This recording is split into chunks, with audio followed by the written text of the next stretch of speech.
Welcome everyone to PD&R's fourth quarter 2011 update, although we are in 2012. This is our briefing today is being webcast, so I'd like to express particular welcome to our field office staff and other regional staff, our HUD partners, and our constituents for taking the time to join us online, and also welcome to those who have joined us today at HUD headquarters. We have both an informative, exciting, and potentially provocative discussion to offer you for today's briefing. I'll touch on a few highlights before we get underway, and then we'll leave it to our very talented presenters and panelists to take that conversation forward. But first, as is our usual presentation, our chief market economist, Kane, will provide an update of key changes seen in housing markets at the local, regional, and national level. So this does focus on our fourth quarter update from 2011. It offers a very concise summary of those market conditions and trends, and all of this can be found in the most recent issue of U.S. Housing Market Conditions. Kevin will be followed by a panel discussion that's going to dig more deeply in the extent to which certain provisions of the low-income housing tax credit program may or may not have led to the placement of affordable housing units in predominantly low-income neighborhoods, which is, as we're going to discuss, potentially divergent from our fair housing policies.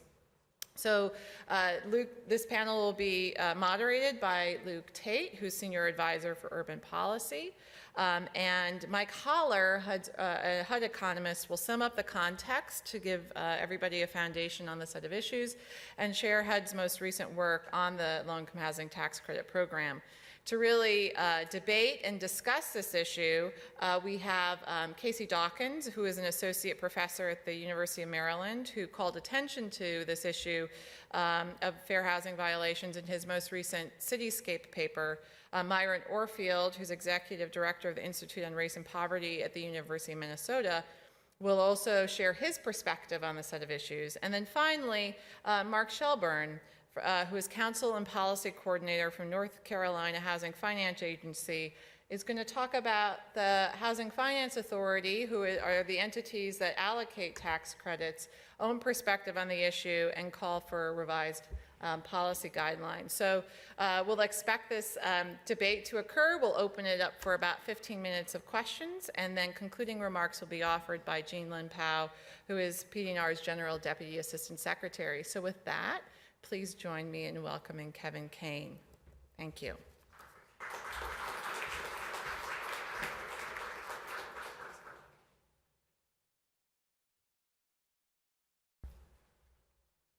Thank you, Erika, and good afternoon, everyone. Before I begin, as always, I'd like to thank my partner in crime, Randall Goodnight, who is one of our field economists in the Oklahoma City office, and Randall put together all the maps that you'll see in my presentation this afternoon.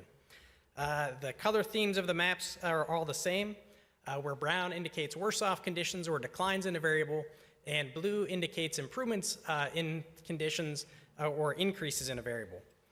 And before we get into the nation's housing markets, let's take a brief look at the nation's economy. First, we're going to look at non-farm payrolls, which is a measure of the number of jobs in the economy. This first figure shows the annual average percentage change in non-farm payrolls since 2001. For the fourth consecutive quarter, we have year-over-year job growth when looking at the 12-month averages. During 2011, non-farm payrolls averaged nearly 131 million jobs. This was up 1.1%, or 1.5 million jobs compared with 2010.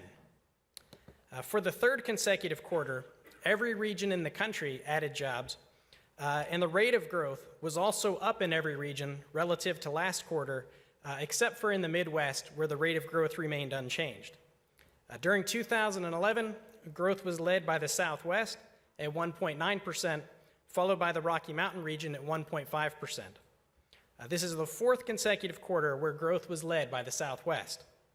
The largest increase relative to the previous quarter was in the Pacific, where the growth rate was 1.3%, which was up from 0.8% in the previous quarter.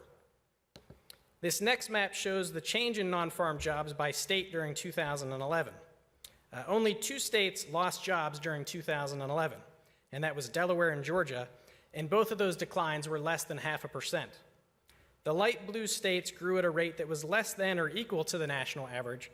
19 states in the 2 darker shades of blue grew at a rate that was faster than the national average, and that was led by North Dakota at 4.7%, followed by Texas and Utah, which were both up by 2.2%. During the fourth quarter of 2011, compared with the fourth quarter of 2010, non-farm payroll jobs increased by 1.3% for the nation. The national unemployment rate was 8.9% during 2011. That was down from 9.6% a year ago. There are 19 states in brown with a rate that's higher than the national average, led by Nevada at 13%. And 10 of those states still had a double-digit rate of unemployment. The unemployment rate remained below 5% in South Dakota, North Dakota, and Nebraska. And now let me give an overview of current housing market conditions. As a result of the continued weak economy, sales market conditions remain soft in much of the country. And just as a bit of background, balanced conditions occur when the quantity of housing supplied equals the quantity demanded.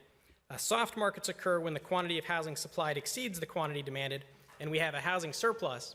And tight markets occur when demand exceeds supply, and we have a housing shortage. Home sales prices continued to decline during the fourth quarter of 2011 relative to the fourth quarter of 2010. According to all 3 major house price indexes, year-over-year prices continued to decline. They've been declining for at least 6 straight quarters. Existing home sales also declined by 2% in the fourth quarter of 2011 relative to the fourth quarter of 2010. And that's compared with a 17% increase that we saw in the third quarter of 2011. Inventories of new homes for sale were down 19% from a year ago and 7% for existing homes. Based on the current rate of home sales, there's a 6.1 month supply of new homes compared with a 7.9 month supply a year ago, and there's a 7-month supply of existing homes compared with a 7.6 month supply a year ago. The sales vacancy rate was 2.3% during the fourth quarter of 2011, and that was down from 2.7% a year ago. Rental market conditions are balanced to tight throughout the country, and conditions continue to tighten. An estimated 65% of new apartments completed during the third quarter of 2011 were absorbed within 3 months, and this is compared with 63% rate of absorption a year ago. Multifamily production has also increased significantly in the fourth quarter of 2011 relative to a year ago. Now let's take a look at regional conditions. These are assessments that are provided by our regional economists throughout the country. Improvements in an area are shaded in blue, and declines are shaded in brown. So no, I didn't forget to put any shading in there. There were no significant changes from a previous quarter. Sales market conditions around the country remain soft. On the rental market side, conditions are primarily balanced to tight throughout the country, and they continue to tighten. The exceptions are markets in Texas, in Nevada, and Arizona, where markets are soft, but it should be noted that in all those areas, those markets are also improving.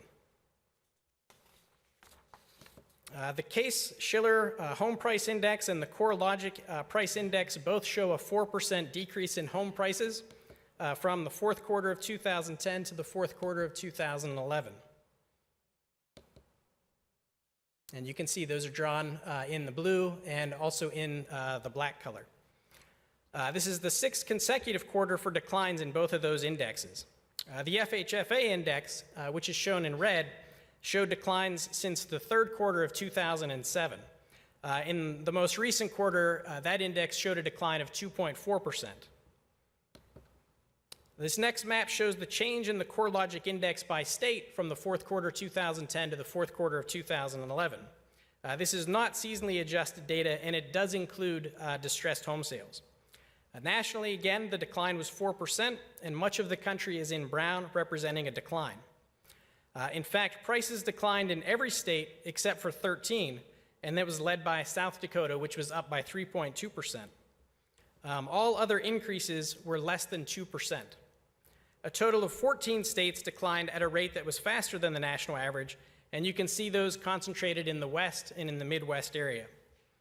4 states had declines that were greater than 7%, and those are indicated in the dark brown color. 1 state had a double-digit price decline, which was Nevada, and that was down 11.1%.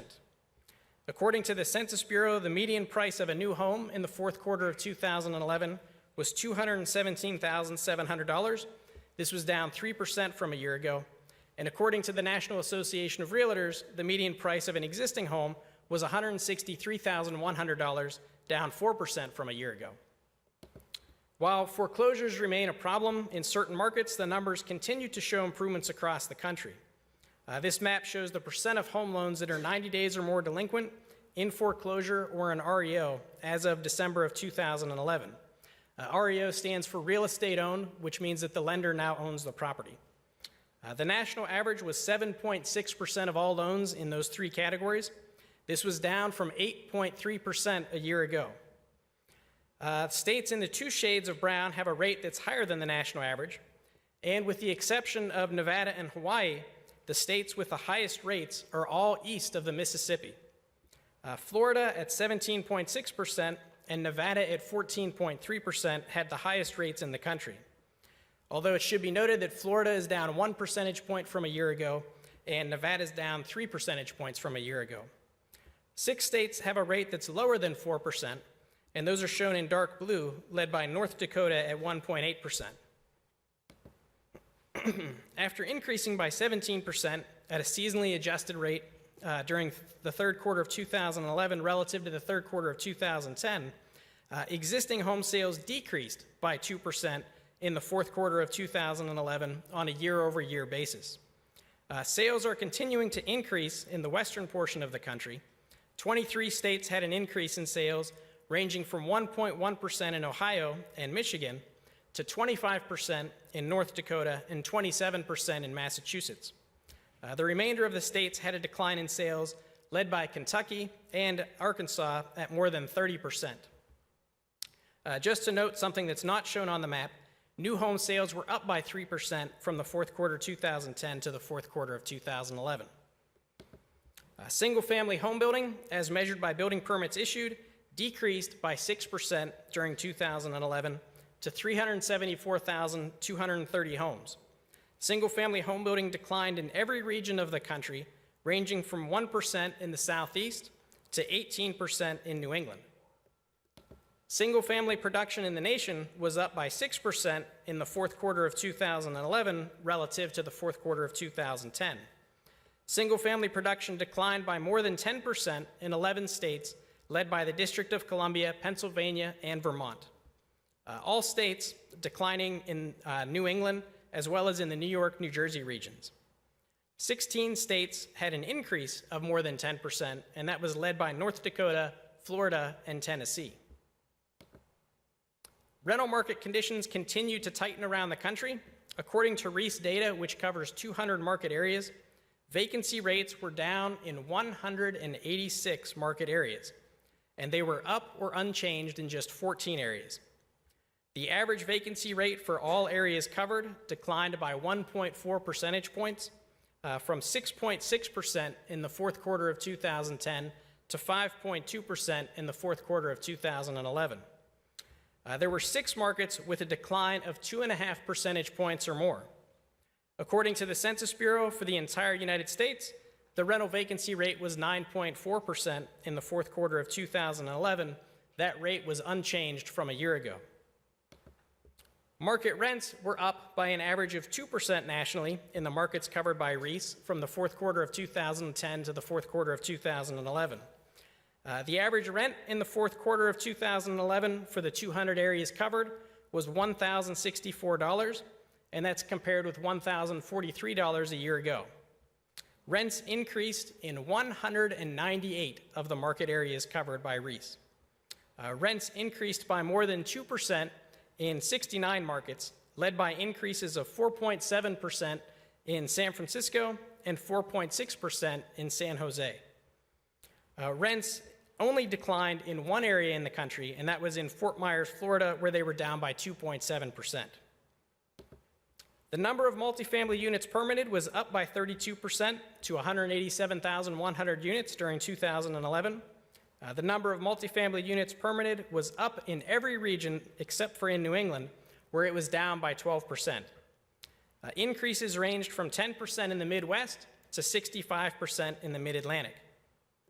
In the fourth quarter of 2011, the number of multifamily units permitted increased by 32% relative to the fourth quarter of 2010. 6 states had declines of 30% or more. 31 states had increases of more than 32%. The largest percentage increases occurred in the District of Columbia, in South Carolina, and in Hawaii. In summary, annual job growth for 2011 was 1.1%. This was up from 0.8%, which was the rate last quarter, but it's still below what we would like to see. We'd like to see 2, 3%, or even higher.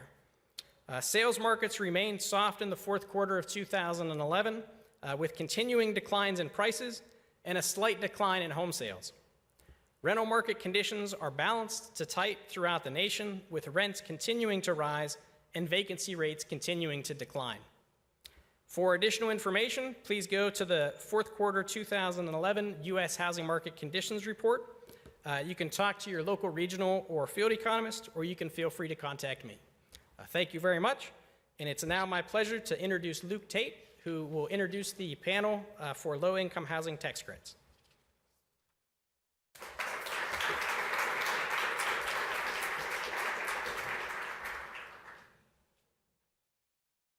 Actually, why don't we ask the panel to come on up here, and we're all going to sit here together. Thank you for that great presentation, Kevin.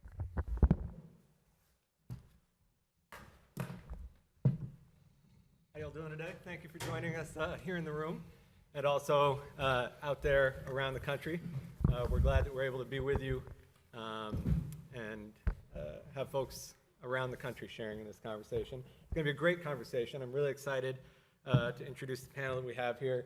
As was discussed earlier, Mike Hollar from here at HUD, Casey Dawkins, who's done really interesting work recently that's begun a conversation around the country about the role of low-income housing tax credits, Myron Orfield, who's been a powerful voice in this field for years, and Mark Shelburne, who's really been a leader in thinking about these issues on the HFA side. We're lucky to have them all here today, and so I would just say thank you for making the time. Had a couple quick framing thoughts before we jump in today.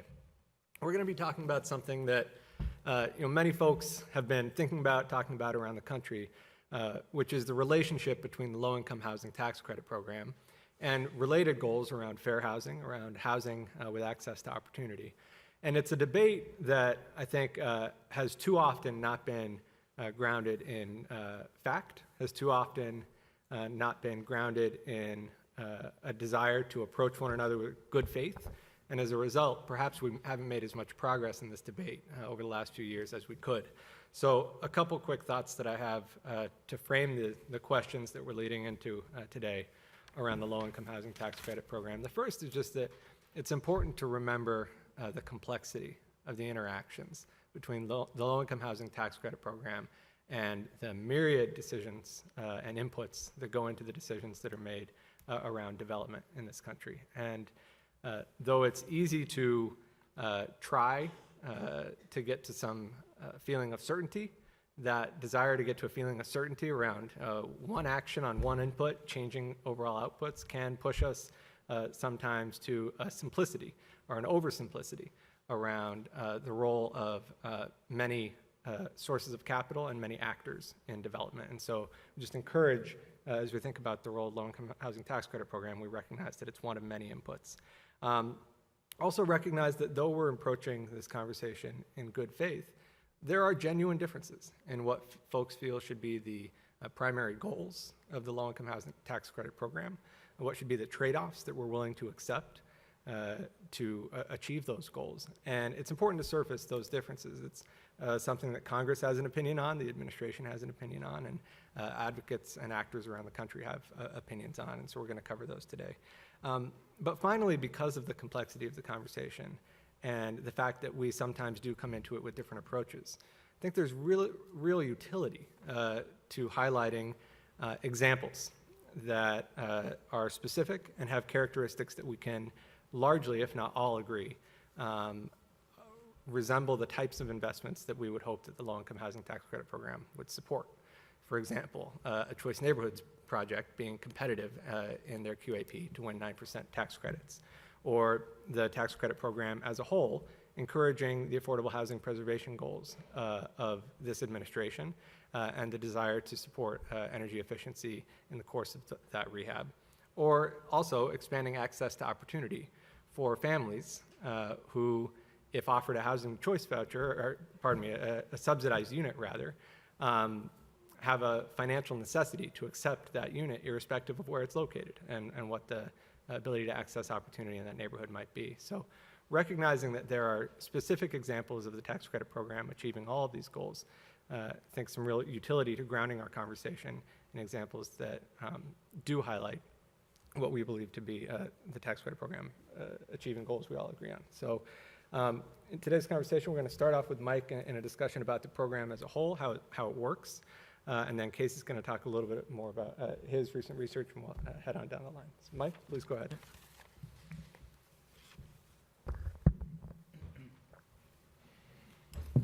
Thank you, Luke.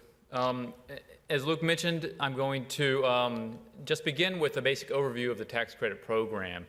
And I'm going to primarily concentrate just on the aspects that really affect the location of properties to sort of set the stage for today's discussion. Then I'll talk a little bit about the data that HUD is collecting on the program, both the property data that serves as the basis for many of the studies, including Casey's, but also for the new data collection on tenants that HUD is conducting.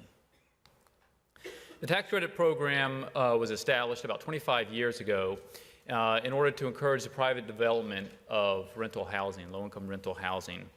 The program is very unique and different from traditional subsidy programs because it doesn't just provide a direct subsidy to developers, but instead provides a stream of tax credits that can be claimed over 10 years. These tax credits are often not taken by the developers themselves. They're often sold to investors. And then the proceeds from that are then used to finance the construction and rehabilitation of the low-income units. And that helps to eliminate the need, or at least reduce the need, for a mortgage, allowing the property to operate under the rent restrictions. Developers can receive tax credits through this program in two ways. The first way is through a state competition. States are allocated or provide an allotment of tax credits by the IRS annually, and developers then submit their applications for tax credits to the state housing agencies. These have become quite competitive, and in part because they are worth more, they're often referred to as 9% credits. They're more value to the developers. The second way that developers can receive tax credits is in conjunction with tax-exempt private activity bonds. And although this is often referred to as non-competitive credits, they really compete in a different way. Private activity bonds can be used for a number of activities, not just low-income housing, but it can be used for the construction or financing for hospitals and a number of different economic development projects. So in that sense, the developers are competing with other needs that the state has for similar types of financing. Overall, I should mention that the allocated credits are also probably about 75–80% of the projects go through the state competition, again, partly because the credits are worth more. And so in that respect, regarding the location and the influence states have, it's important to keep in mind that because those are more valuable and more competitive, states have a little bit more influence through that channel. Obviously, as I mentioned, the program is very unique, and another way that it's unique is the number of agencies that have some authority over this program, both at the state and the federal levels. Starting with the state level, Congress who established the program obviously put in place a number of requirements and restrictions that the developers and the properties must follow. Important to today's discussion are geographically targeted areas where developers can receive financial incentives for locating in either qualified census tracts or difficult development areas. And today's discussion between these two areas is really the qualified census tracts that are the most relevant. Those are areas where census tracts have either at least 25% poverty rate or at least half of their households earn less than what the program maximum income limits are. In the difficult development areas are areas with high cost, high land or construction costs, and those are not as important to some of the racial and fair housing issues simply because those are in less concentrated areas. The IRS is, of course, the agency that has the authority for the program. It is their program at the federal level. I'm not going to get into their types of oversight. It has less to do with the location of the properties within the program. At the federal level, there may be one agency or department that I'm not mentioning that's coming straight to your head, and that's the host department here, HUD. HUD has very limited authority, and it's really limited to just designating the qualified census tracts in the difficult development areas. And those have a pretty narrow, there's very little room, wiggle room within the statutes, so those are, HUD really has no control over the location and influence in that manner. At the state level, as I mentioned, there are two methods which tax credits can be received by by the developers. The state housing finance agencies run the state competitions, and those, the guidelines and how those competitions are handled are set out in what's called a qualified allocation plan, or referred to as a QAP. And that's really where a lot of the influence from the states comes from, are these documents. And the QAPs explain how the applications will be scored and ranked in order to allocate the tax credits. The second way in which, and so some of the criteria within the QAP that states use to influence the process, it's not just encouraging developers to locate in QCTs or other economically distressed areas, but there's a lot of conditions such as, or points awarded for green activities or amenities that may be part of the development. Then a second agency is the state bond issuing agency. Sometimes these are the same within the same agency, and sometimes they're different, but the processes are really for awarding the bond revenue versus allocating the credits are really distinct processes within a state. And so, as I mentioned, some states have much more demand for these bonds revenues than other states, and so that is really going to dictate how much influence the state has over the location of the tax-exempt bond financed properties. I'm going to turn talk about a little bit about the data that we have now. Once again, because of the unique and decentralized nature of the program, there's not one agency that was naturally collecting data for across the country.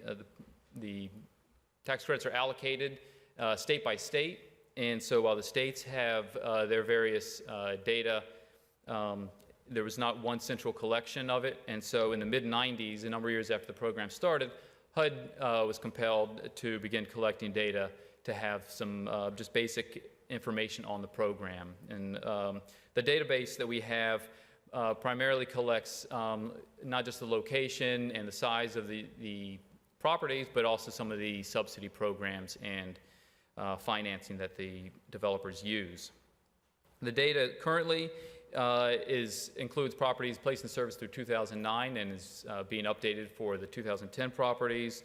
And the website on the screen there is where documentation and data can be accessed, lihtc.huduser.org. The obvious strength of this database is that it is the single source for nationwide for the properties that are placed in service through this program. And so for that reason, it is the primary data that's used in evaluations of the program, and as I mentioned, is the source of Casey's study.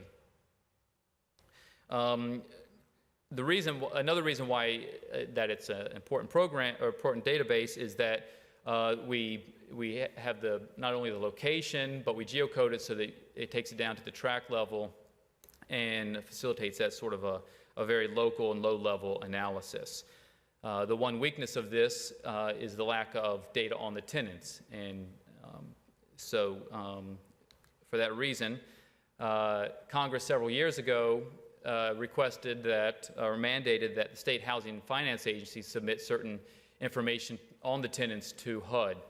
And on the screen there, it lists the various, there we go, lists the various data points that they are to submit to HUD. It primarily involves various demographics as well as some of the rent and income information. The data must be submitted to HUD annually, and we will be making that public. Obviously, we're still in the infancy of this data collection, and it is progressing nicely, and we should be able to begin reporting data in the near future. The benefits of this data are probably fairly obvious, but the main benefit of this is that we will have a better understanding of really who the program serves. And that's not just, includes the demographics as well as different income levels.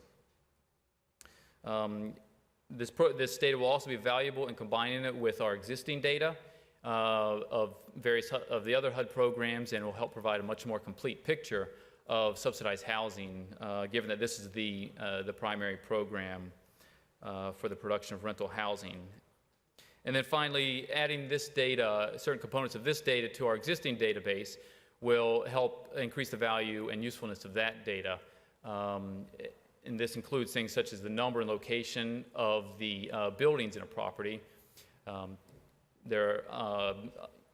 Will help inform things like scattered site properties, and then just get better address information as well. And then one weakness of our property data is the lack of information on rental assistance, monthly rental assistance, voucher type payments. And so that will be able to inform and be included into that data as well. That concludes my overview, and next up is Casey. Thank you. I'd like to thank HUD for putting this panel together. I've actually presented this at HUD before, and this is nice to now have a kind of a discussion of the implications of this, and also insights from the state housing finance agencies. And I'm going to both give kind of an initial overview of kind of what do we know about the geographic location of tax credit units, and then I'm going to talk about the specific paper that I completed. So about 58% of tax credit units are in central cities, so a little bit more than half. That's actually more than the percentage of project-based units, or less than the percentage of project-based units that are in the central cities. So while it's primarily a central city program, it's less a central city-oriented program than our project-based Section 8 units. The share of tax credits in the suburbs actually has increased over time, and this is primarily during the housing boom, and we don't really know what's happened since then. But during the early 2000s, more units were being constructed in suburban areas. As several studies have pointed out, the properties tend to be located in census tracts with higher poverty rates, lower median incomes, and lower shares of non-Hispanic whites.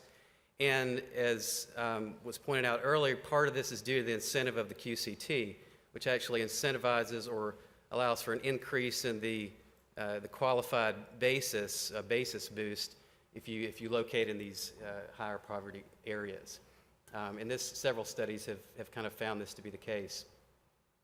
And then finally, the studies to date have not really looked specifically at the spatial distribution of the properties per se, but this one study by Oakley finds that having a census tract with tax credits in that tract is associated with also having neighboring tracts that also have tax credits. So there's clustering at the kind of tract level that she finds evidence of. Which kind of then brings me to the point of my study, which was to look beyond the census tract characteristics at the actual addresses of the properties to see if we could say something descriptive about where the tax credit properties are located and the extent to which they're exhibiting patterns of clustering. So really my analysis is a kind of exploration of the clustering of tax credit properties.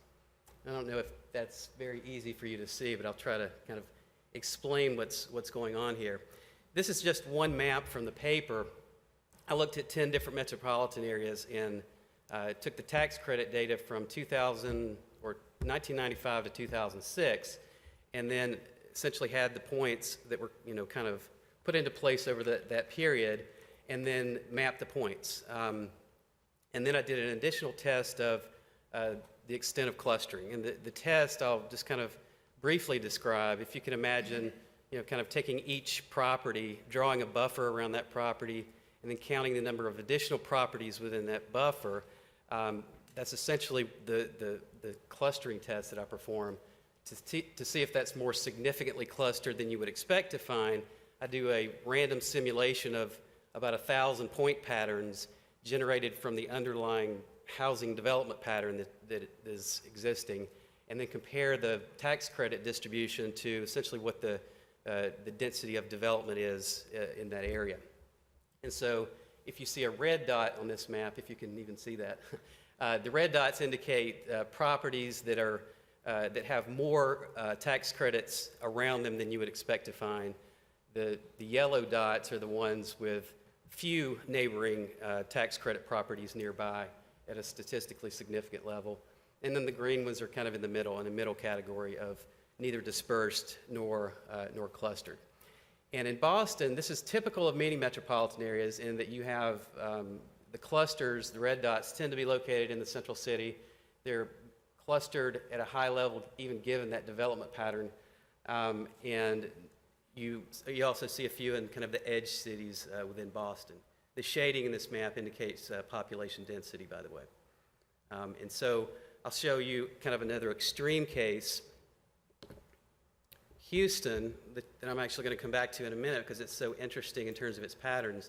But in Houston, first of all, there aren't that many clusters to begin with. And in the central city, the densest part of the region, you're more likely to find dispersed units rather than highly clustered units. So these are kind of just two extremes from that analysis. So several findings kind of emerged from this, and I also did kind of other tests of global clustering for the entire pattern of points in each metropolitan area. And the first finding is that in all metropolitan areas, there is significant clustering at a policy-relevant geographic scale. However, the extent of that clustering varies quite a bit by metropolitan area. Clustering is least pervasive in Dallas and Houston, and then Philadelphia and New York sees clustering over a much larger range of distances.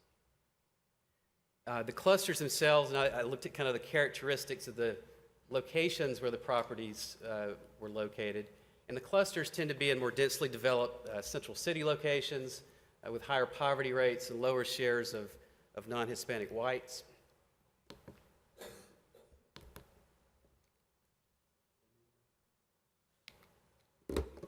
And with respect to the policy question that we raised, I find that indeed the clusters are more likely to be located in qualified census tracts and difficult to develop areas. Although the DDA finding varies quite a bit by metro, and in some areas do not have difficult to develop areas.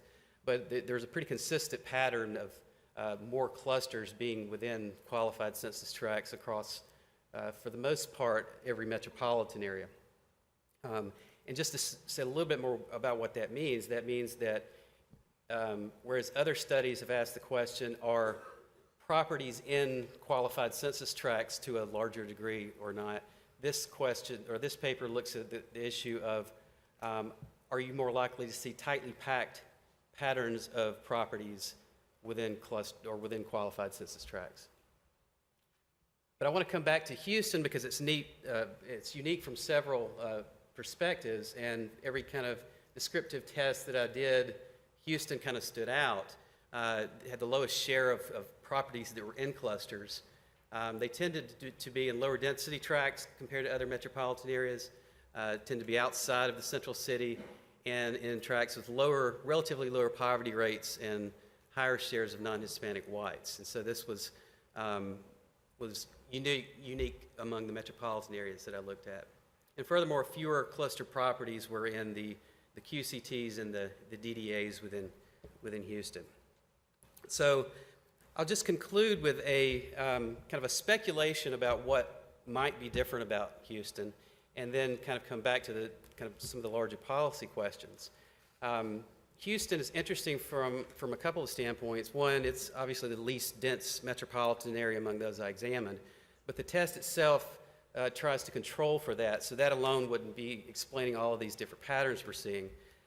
Houston is in Texas, and Texas's QAP is kind of interesting, and this has changed over the years, but at least in a few years, there were incentives for locating properties a mile beyond an existing tax credit property, and again, that's changed over time, and in tracts with lower shares of existing affordable housing. So their QAP, to some extent, is driving the spatial pattern, although the extent to which that is explaining this is not something that I looked at specifically. And QAPs around the country are quite diverse, and other states, have incentives that are kind of the opposite, where QCTs receive more favorable treatment, but that varies state to state. And then finally, as I mentioned, few clustered properties in the QCTs and DDAs. Houston is interesting in terms of what's driving that is not something I looked at specifically, but I think looking at the importance of the QAP and trying to develop better ways to help housing finance agencies achieve placement patterns that are consistent with fair housing objectives is an important policy outcome. Now, the larger question of is the QCT designation itself problematic? I think something perhaps we can discuss. This study just looked at its impact on spatial distribution, but there are other dimensions of that, and the next question is the concentration of tax credit properties problematic to begin with? It may not be. So that's something, when we get the tenant data, we'll be able to really know, are these concentrations deconcentrating poverty, perhaps because tax credit residents tend to have higher incomes than the poverty rate, or are they having the opposite effect? And finally, I would just point out that one thing that could be something worth examining beyond revising the QCT or having some countervailing kind of incentive, the DDA requirement essentially is there because developers can't consider land costs in their calculation of the tax credit. And so, perhaps allowing that in some way would alleviate the need for a DDA designation. Just kind of points for our discussion. Thank you. Oh, and this is my information. By the way, the paper that I mentioned is on HUD User. It's www.huduser.org. And if you want to email me, I'd be happy to also send a copy. Thank you. Thank you, Casey. Myron?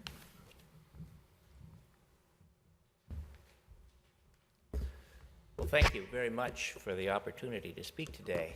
I'm very grateful to HUD for, again, being interested in fair housing and the broad issues that surround fair housing. A long period in our country where fair housing issues fell away, and it's wonderful, and I'm very happy and proud that the HUD is, again, taking these issues up after a very long and period where they were quite absent from the national agenda. Also proud to be in the Brooke Mondale Auditorium of HUD, two principal sponsors of the Federal Fair Housing Act of 1968. one of the most majestic and really beautiful pieces of the American civil rights law, the last major civil rights law.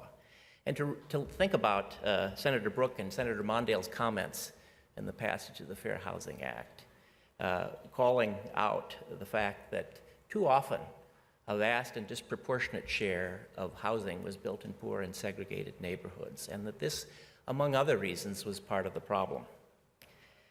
We speak at a time today when the schools in the United States, after experiencing a great increase in integration from 1964 until the mid-'80s, are now more racially segregated than they ever were before.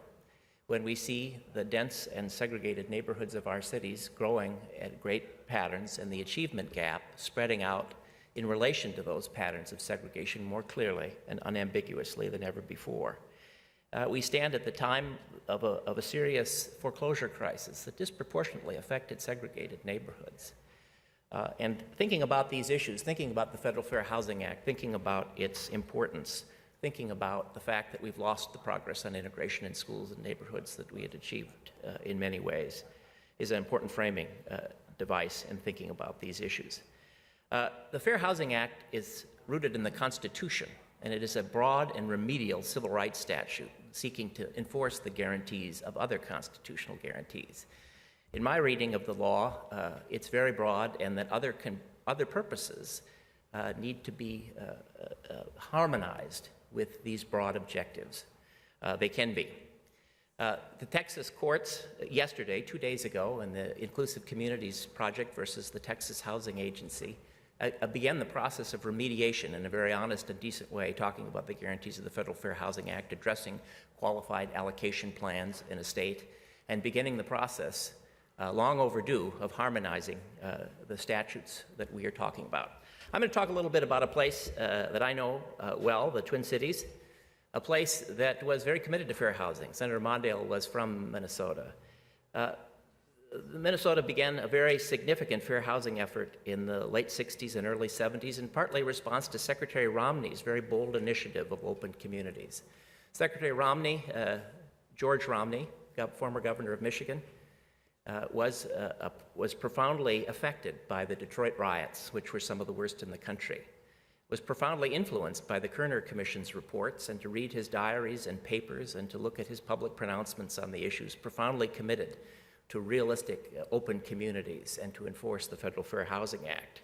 Some of his broadest goals were not achieved. Some of the regulatory efforts that he wished to achieve, very idealistic, never became law, but he challenged places in the country to take up the goal as pilot projects.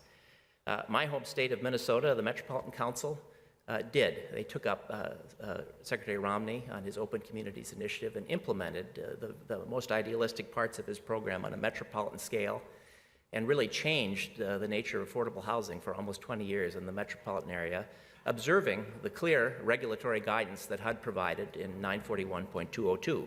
The Twin Cities moved from that time from building almost all of their low-income subsidized project-based Section 8 units in areas of concentrated poverty to building almost 70% in pro-integrative settings in the whitest and most high-achieving suburbs. They followed the law, and I think it's a testament to how important the law is for people that are willing to obey the law. When the law is clear, and when its applications are clear, things happen. This is the Twin Cities in 1990. You can see the areas of predominantly non-white are very small. The areas that are racially diverse, the green areas, are relatively small too, and predominantly white, a very white metropolitan area, and changing in the country like the rest of the country is changing. This is 1990. Take a look at the next slide. The next slide, I guess I can operate this. You can see the big change. In 2010, you see growing areas of concentrated poverty and non-white neighborhoods. You can also see the suburbs are becoming more integrated. The suburbs of the United States have become dramatically more integrated in the last decade particularly. A third of metropolitan America lives in suburbs that are between 20 and 60% non-white families.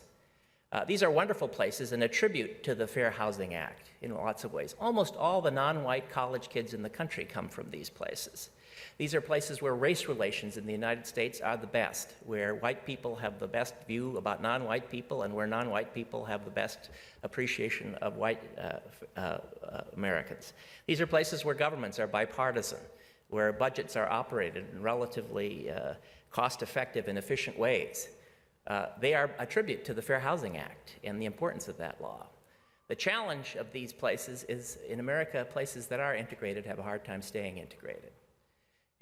Places in these older suburban communities are profoundly affected by steering, by mortgage lending discrimination, and by a federal housing policy that does not often try to instill and preserve long-term integration.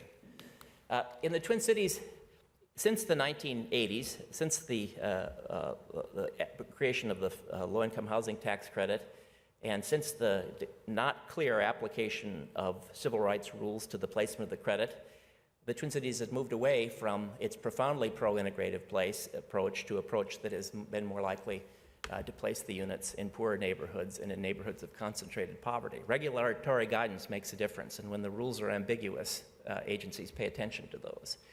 In the Twin Cities, you can see a large share of non-white schools from early 1990s to the present. We've gone from no segregated schools to almost 110. Almost all of our housing, all but 15% of our subsidized housing has been built in the footprint of those segregated or resegregating schools. Poverty, again, is very coherent with a non-white status. And again, we went from a housing policy that was profoundly pro-integrative to one that emphasized issues like revitalization and qualified census tracts and balanced those off against the newer proposals. Dropout rates in the high schools, the poorest and most segregated high schools, have the highest dropout rates here and in the rest of the country. Studies at the University of Minnesota and other places show that these segregated high schools are powerful predictors of not college, but more likely incarceration and other issues.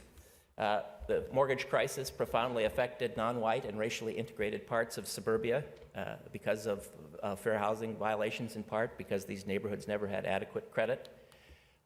Many of the older communities, the central cities and the older suburbs, had a limited tax capacity.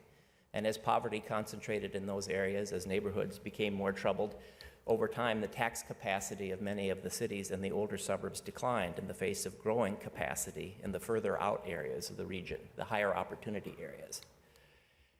In this contour in the Twin Cities, looking at places where the schools were predominantly non-white, the red areas, looking at areas where the schools were racially integrated, the blue areas, in those areas, 87% of the federal low-income housing tax credits were placed, either in areas where the schools were isolated or in the process in racially mixed areas that were moving through that transition.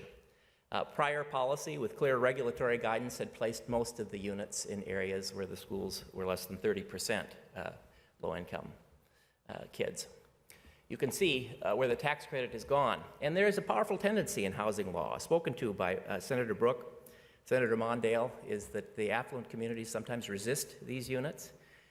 These units become sometimes the only source of capital to disinvested, segregated neighborhoods. There's powerful pulls and pushes that keep low-income housing in poor neighborhoods, and only with very clear regulatory guidance can that change.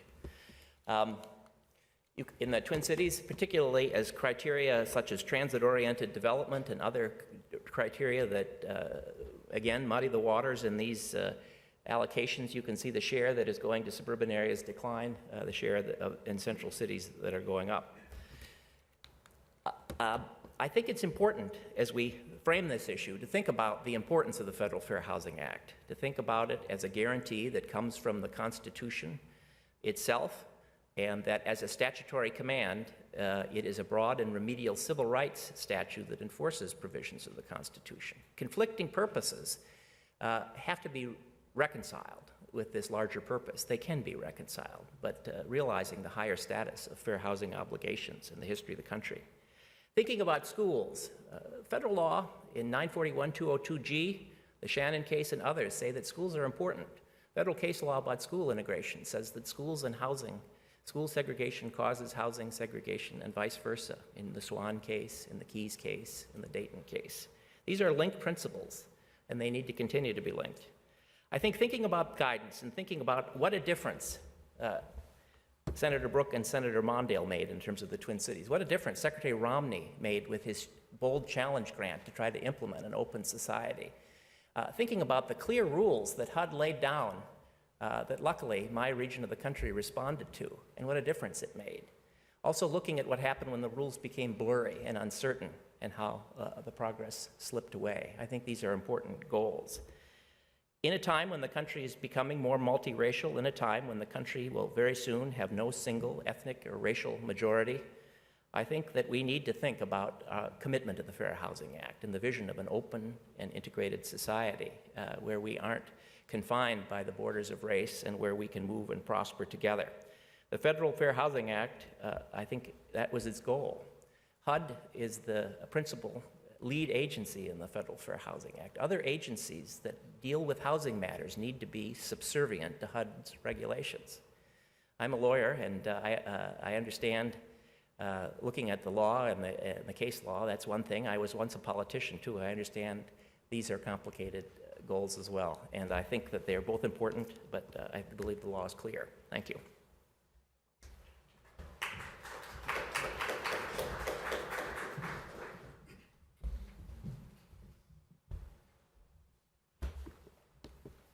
Good afternoon. So as I was introduced, Mark Shelburne, North Carolina Housing Finance Agency. I've been an attorney there for the last 10 years or so. And like the others, I very much appreciate the opportunity to speak here today. And even more so, I appreciate the context and the spirit of this discussion, which is that we all can learn from each other. This isn't an education of one group relative to the others, but that each side of this discussion, and there's many, many of them, have things to learn from the others. And so what I'm going to cover is a couple of different areas. The shortcomings that have taken place in quite a bit of the research that has taken place with the housing credit, and also some thoughts for at various advocacy groups. And I define that last phrase there very broadly. It's not just a particular one, but all manner of folks that are interested in different outcomes for the housing credit. And really, the purpose of all this, and I had thought of this really before coming here today, but Luke expressed it perfectly, is that we have these discussions be grounded in facts. That's really the important matter, in my opinion, for this discussion today. So, since I'm also a lawyer, I have various disclaimers that are unfortunately necessary. Just speaking for myself, not speaking for the many, many housing finance agencies that are across the country. I am in touch with quite a few of them, particularly on this issue, but each is their own entity. So I'm definitely not speaking for them. Unfortunately, there are some things for which I may not comment or expand on because of this being a litigated or potentially to be litigated issue in various places. I mean, I'd actually put this bullet point in here before the decision in Dallas. These were due on Friday, and that came out a couple days ago. Then naturally, for the sake of time, I'm omitting quite a bit. I've personally been following this issue for 9 years, and there's really various side topics that could cover hours and hours. So this is really just part of one part of the issue. So to begin, the concerns with the research, and I'd like to preface this by saying that housing finance agencies invite critique every year. Every agency says, please tell us what you think is wrong with our program. And that's the qualified allocation plan comment process. Even if we didn't want to do that, we're required to do that. And so this is so we don't sit back and think, well, we're doing everything right, and how dare you question us? It's exactly the opposite. We say, please question us, please tell us how we can do things better. That is the overall context that we agencies come to these sorts of discussions. And so in that vein, there have been several papers, and these are just examples. There's a variety of others. These are just some that are fairly well known that are critical of the housing credit program. And I'm going to paraphrase and summarize. Each of the authors, I'm sure, could phrase their thoughts far better than I ever could. But what they are generally asking, the question that they're generally trying to address is, what effect does the housing credit program have on a neighborhood or a census tract, a county. So they're asking, what is the housing credit doing with regard to concentration of poverty, concentration of race for a particular geographic area? That's the question these papers are asking, and they're coming up with answers that are critical to varying degrees. The problem with this research is that they assume in doing their analysis that all of the units are in those geographic areas because of the housing credit program. That those units are there because of a decision, an allocation decision made by that housing finance agency. And in my opinion, this is inaccurate for a couple of different reasons. The first is rehabilitation, and the second is Hope 6 and public housing redevelopment. So I'll cover those in more detail now. So with rehab, the thing to know about the housing credit program that I'm sure many of you do know is that it can fund two completely different types of activities. One is creating new housing, new construction, and the other is rehabilitating existing housing. And there's actually two separate parts of the code that cover that. And so with the latter, with rehab, the units are already there. They're already in place before the housing credit is involved. And so in some cases, they may have been there for 20, 30, or more years. But the point is that with this type of activity, the units have already been sited. The housing credit going into them had no role in them being there. The units, again, were in that neighborhood upon getting the award of the housing credit. So if your question is, what effect does the housing credit have on a neighborhood? I don't see how you include those units, because the housing credit didn't put those units in the neighborhood. The units were already there, and they simply now have better roofs, an improved HVAC system, better cabinets, that sort of thing. But again, units there before, units there after the housing credit was involved. But unfortunately, in the studies that I mentioned, in really quite a few, if not, it's all the ones that I've seen. And I'm not an academic researcher, so I certainly haven't done a literature review, but it's at least almost all of the research on this doesn't acknowledge that distinction. It treats them as if they're the same. So, does this matter? Is it consequential? Well, in my opinion, it definitely would matter for the results. Now, I'm also not a statistician, and so I can't begin to do the type of math that some of the other folks are able to do, but I can pull some numbers. And so if you look at two of the 10 MSAs that are in the paper that we're covering today, in Boston, 69% of the units were rehab, and in Chicago, 61% of the units were rehab. And that depends, on what years you include, that sort of thing, and which counties are in the MSAs, those sorts of things. So these numbers may shift a little bit here or there, whichever way you go. But as you can see, it's a large percentage. And then to look at a whole state, not just an MSA, one of the ones that was cited as not doing well in the APT study was Connecticut. And 70%, actually more than 70% of the units funded in that state were rehab. And the results vary across the country, but these are certainly not the only examples where you have more than half of the units that are in a particular area are rehab. And in fact, a lot of these rehab units, certainly in my state, and I'm sure is the case in other states, are project-based Section 8 or 236, various other HUD programs. So the way these housing credits are, the purpose that they're serving, that what they're doing is improving HUD's stock, particularly project-based rent-assisted stock. So the next, so if we're shifting now, so logically, let's say you exclude the units that the housing credit didn't cite, the rehabs. Well, now let's talk about the ones that didn't exist before housing credit involvement, the units themselves, the physical units. So Hope 6, I know that's kind of a legacy term, but it's easy to use. But really what I'm covering is all public housing type of redevelopment activity, whichever the various forms that it takes. Again, so Hope 6 is really just a shorthand. If you look at most major areas, well, and certainly many major areas, metro areas, you'll find that there are a lot of them that have Hope 6 awards. And although many of you know, certainly anyone in PIH would know this, that one of the goals of the Hope 6 program, as is the case with many programs, is to leverage other resources. And the main resource that these public housing redevelopment programs leverages is the housing credit. And so what you'll find with a lot of these new constructed units that are in these major metro areas, in addition to having housing credits, also are Hope 6, or again, some other form of public housing redevelopment.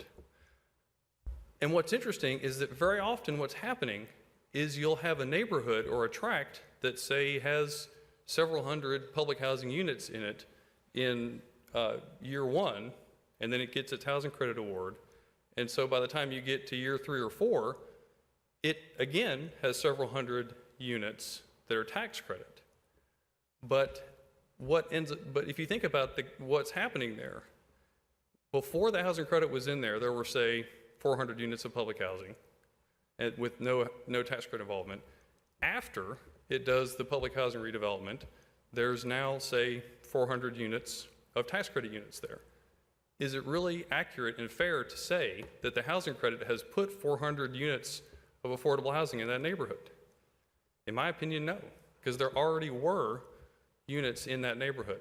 And unfortunately, these studies don't reflect, I have to go faster, don't reflect the amount of the net effect. And to their credit, that data is hard to get, but it's certainly a lot harder than the rehab data, which is right there in the HUD database that Mike mentioned earlier. But it is something that is worth noting as a footnote. So why does this matter? What does this mean?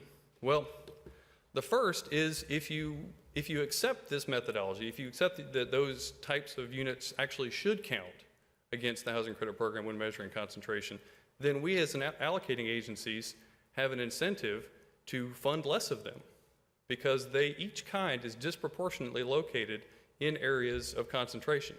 And obviously I don't have statistics to back that up, but it's just common sense.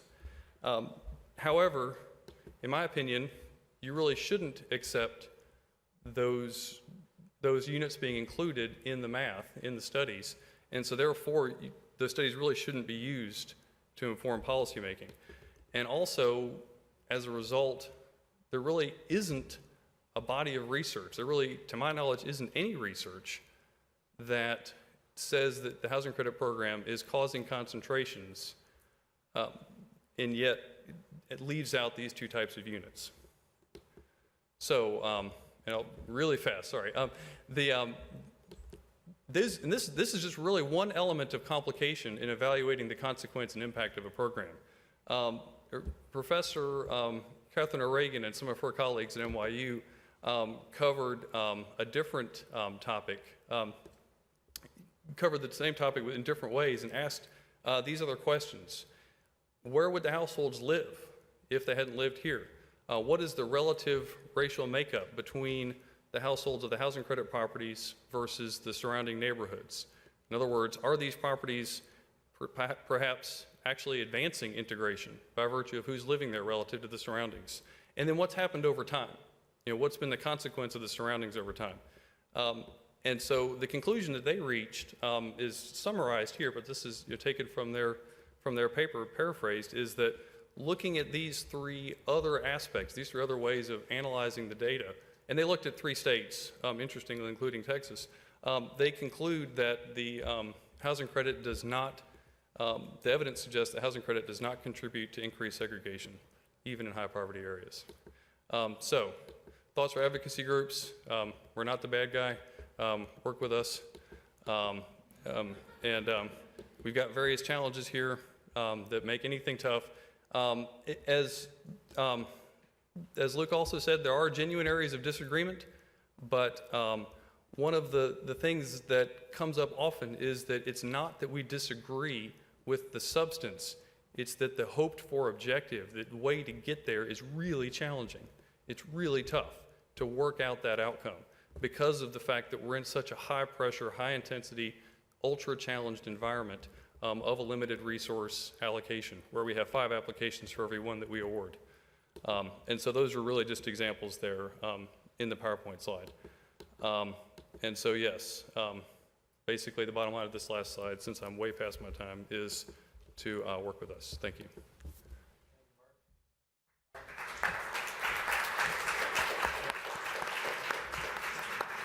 So I have a quick question for Casey and Myron, and would ask both of you to keep your response brief, because I have another quick question for Mark, and we're going to go to audience questions. Myron argued forcefully for the need for guidance, where Mark also argued for the need for partnership, given the impact of residential segregation on school segregation, ultimately on the educational environments children are exposed to, among many other impacts. But as Mark pointed out, most of the studies that have examined the impact of LIHTC have not disaggregated rehab versus new construction or elderly developments versus family developments. What do you think this suggests about the need and direction of future research to guide, whether it's guidance or a structure for partnership, particularly given HUD's forthcoming tenant data Mike discussed earlier? Yeah, I guess I'll just begin. I would just make one point about the paper that I completed. It did look at all properties, did not distinguish between rehab and new construction. So it should be interpreted as evidence of kind of the spatial distribution of the subsidy. You know, I mean, essentially that's the question that I was looking at. I did actually do one breakdown by new construction and existing to see what the patterns were of those different clusters within those different categories. And it varied quite a bit by metropolitan area, but I did that really just in a more descriptive sense. So I would just qualify saying that is how that should be interpreted. And, you know, Mark makes very good points, and I think going forward, those are the kinds of things that would be worth looking at. I will say it's trickier. Rehab or preservation in general, you know, there's affordable housing preservation, and there's physical preservation, and then there's, as Mark pointed out, Hope 6 based kinds of things, and the Hope 6 part of it I don't think is in the HUD data. But in terms of going forward, in response to your question, I think knowing that the characteristics of the tenants is going to be really, really important.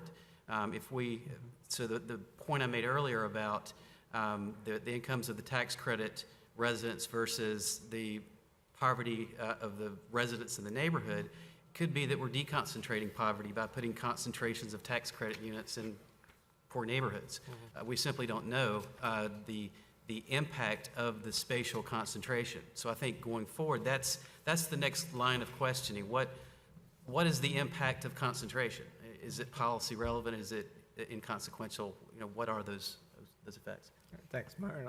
I'll try to be brief. Less than a minute. I think that our data looked at project-based Section 8, which was under clear regulatory guidance by HUD, and this is a program that was incented by Secretary Romney, and it was more pro-integrative than the tax credit. The tax credit, under more ambiguous rules and guidance, slipped back to a much more segregative process in the Twin Cities.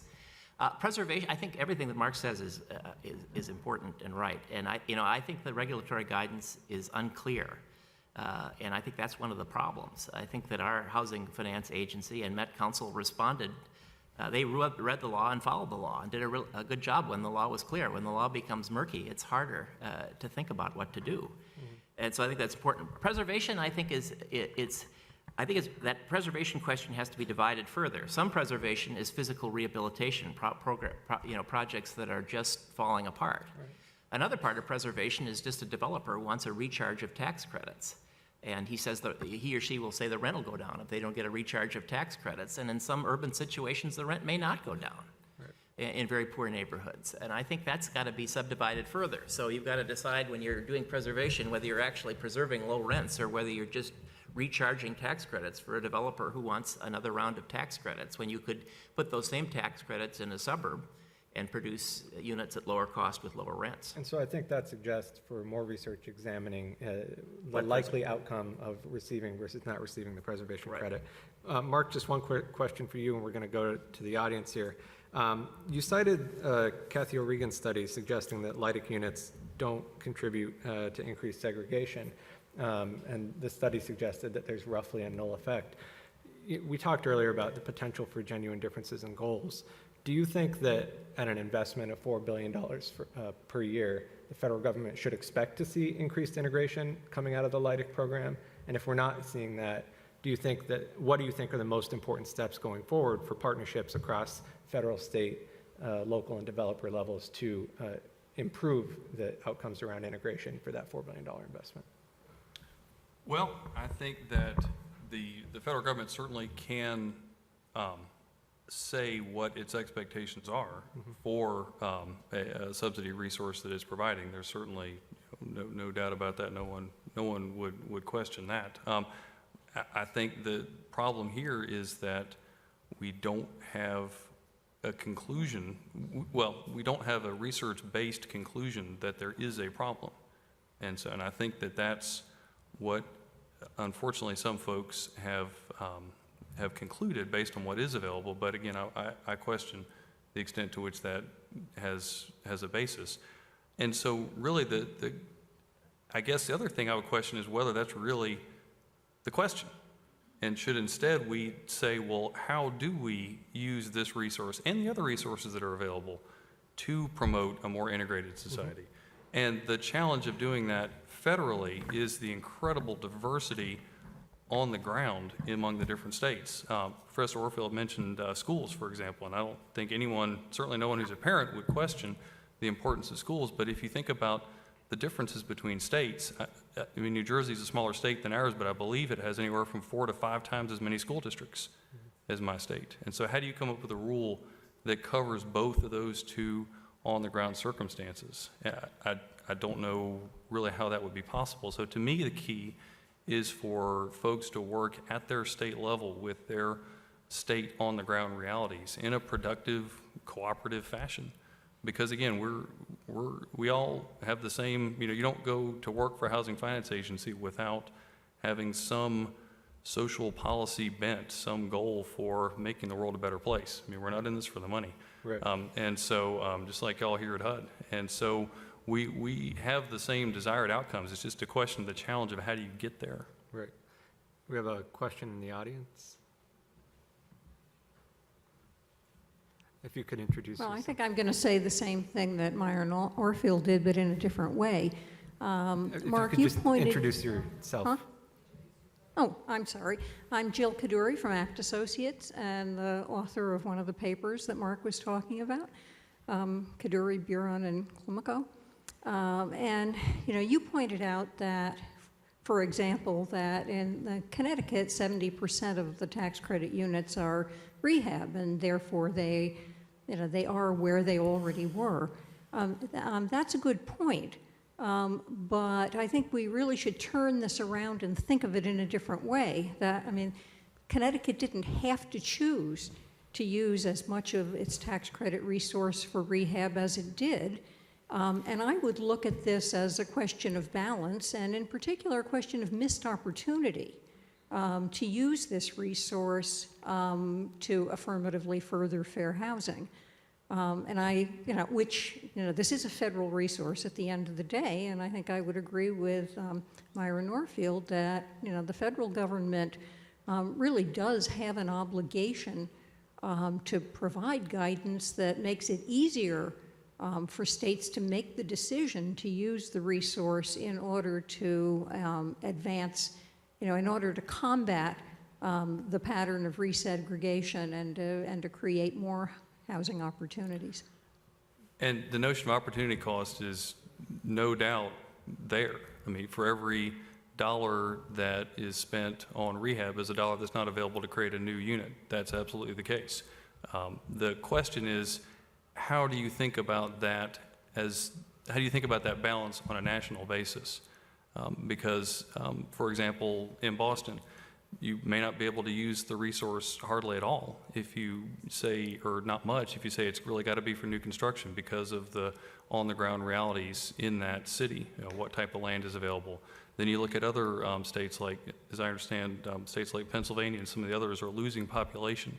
So should they really have a big percent of their resource going to new construction versus rehab when maybe they don't have as much of a need to create the new units, but instead to repair those that are already there, versus states like ours where the population is increasing dramatically.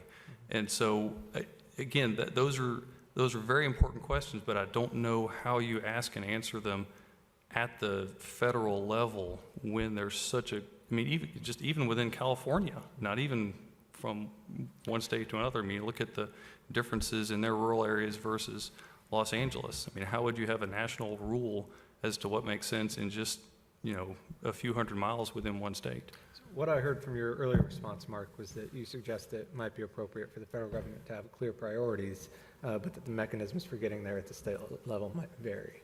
Myron, did you have? Well, I was saying the federal government certainly could. Right. Yes, I think one of the things that's, that in my research, we had 20 years of a really pro-integrative program, and parts of it still continue. And one of the things that happened under our program is many of the suburban areas created housing and redevelopment authorities to build housing units, and they continue to do it. And they compete in Minnesota for the tax credits. And they're often denied. We denied $36 million of tax credits last year to projects that would have been pro-integrative because of qualified allocation plan criteria and because of these conflicting demands. So we have housing providers that, if they had a larger share of the allocations, would be building pro-integrative housing at lower government subsidies and smaller rents. I think that's an unusual situation, perhaps, but it shows what can happen when the process commences. And it shows the importance of the law. I mean, every one of these new units that were built in a low-poverty suburb arguably would have dramatically improved the children's chances of graduating from high school, going to college, finding a place in the economy. And there were housing providers really willing, ready, and able to do this at competitive rates. But because of policy decisions we make, they lose the allocations. And I think that's a part of the market that could occur. Do we have time for one more question? Are there any further questions from the audience? Mr. Metcalf, please introduce yourself. Thank you. Just a quick comment, really. Ben Metcalf with HUD's Office of Housing.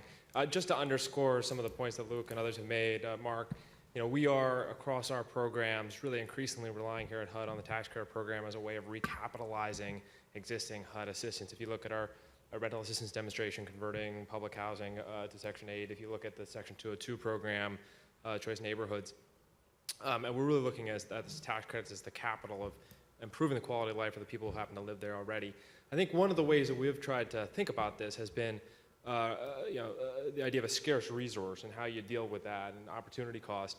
Is we've often tried to think more aggressively around the 4% credit and tax-exempt bond structure as often being a better fit with a lot of HUD's investments. And there's a couple reasons for that. One is that it's easier to allocate. It's doesn't have the timing requirements that make it hard to layer HUD subsidies with tax credits. But the other reason, frankly, is that in very few states, I think it's only maybe a couple in the last decade, have you actually hit your allocation caps on your tax-exempt bonds. So I think, in terms of research and trying to parse this one, you really got to look at the 4% credit allocation distribution differently than 9%. 9% are ultra competitive and have, tiebreakers and all sorts of scoring priorities, whereas in most states, most of the time, you can really walk in and get 4% over the counter. Thank you, and we're actually going to close on that. I appreciate very much the panel, their presentations, and their candor today, and the openness to approaching this as an issue where we can work together towards some shared goals. So thank you for that. And I'd like to welcome our General Deputy Assistant Secretary, Jean Lynn Powell. Good afternoon, everyone. Let's give a round of applause to our speakers and presenters today.